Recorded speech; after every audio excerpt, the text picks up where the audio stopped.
কালে বন্ধুরে তুই আমার গায়ের। কথায় আছে চোখ থাকতে অন্ধ। মোহের ঘোরে মানুষ যখন হিতাহিত জ্ঞান হারায় তখন সমাজ ও সম্পর্কের সব ব্যাকরণ উল্টে যায়। ঝিনাইদহের শৈলকুপার চর ত্রিবেণী গ্রামে সম্প্রতি ঘটে যাওয়া ঘটনাটি যেন সেই চরম নৈতিক অবক্ষয়েরই প্রতিচ্ছবি। কেউ হয়তো দুঃস্বপ্নেও ভাবেনি নিজের মেয়ের জন্য দেখা হবু পাত্রের হাত ধরে 3 সন্তানের জননী পাড়ি দেবেন অজানার উদ্দেশ্যে। একেই কি তবে বলে আখেরি জামানা?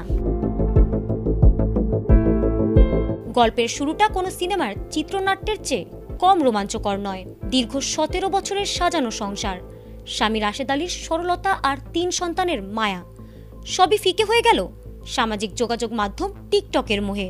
টিকটকের মাধ্যমেই 35 বছর বয়সী রিমি খাতুনের সাথে পরিচয় হয় 24 বছরের যুবক মামুনের।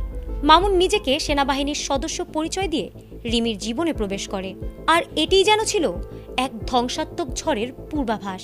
প্রচলিত প্রবাদ আছে, লোভে পাপ, পাপে মৃত্যু। এখানেও রিমির অবৈধ প্রেমের নেশা এতটাই অন্ধ ছিল যে তিনি নিজের বড় মেয়ের বিয়ের পাত্র হিসেবে মামুনকে পছন্দ করেন। তবে এটি কি শুধুই পছন্দ ছিল নাকি লালসার কোনো নীল নকশা?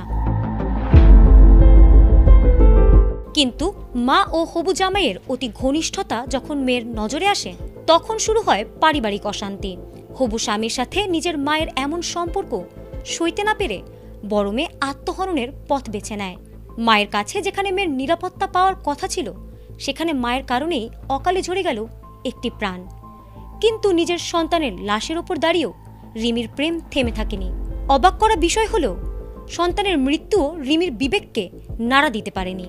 প্রশ্ন জাগে, একজন মায়ের কাছে নিজের সন্তানের জীবনের চেয়েও কি ভার্চুয়াল জগতের সেই অবৈধ প্রেম বড় হয়ে দাঁড়ালো? গত 28 এপ্রিল সব জল্পনা কল্পনার অবসান ঘটিয়ে ছোট 2 সন্তানকে সঙ্গে নিয়ে মামুনের হাত ধরে ঘর ছাড়েন রিমি। স্বামী রাশেদ আলী এখন দাঁড়ে দাঁড়ে ঘুরছেন বিচারের আশায়। তিনি এখন থানায় জিডি করে বিচার চাইছেন। শৈলকুপা থানা পুলিশ ইতোমধ্যে নিখোঁজ গৃহবধূ ও শিশুদের উদ্ধারে তদন্ত শুরু করলেও এলাকায় এটি এখন টক অফ দ্য টাউন। সম্পর্কের এই জটিল গোলকধাঁধায় শেষে জয় কার হবে? আইন কি পারবে এই অবক্ষয়ের বিচার করতে? পরবর্তী তদন্তে কি বেরিয়ে আসে সেটাই এখন দেখার বিষয়। ফারহানা হক, এটিএন বাংলা।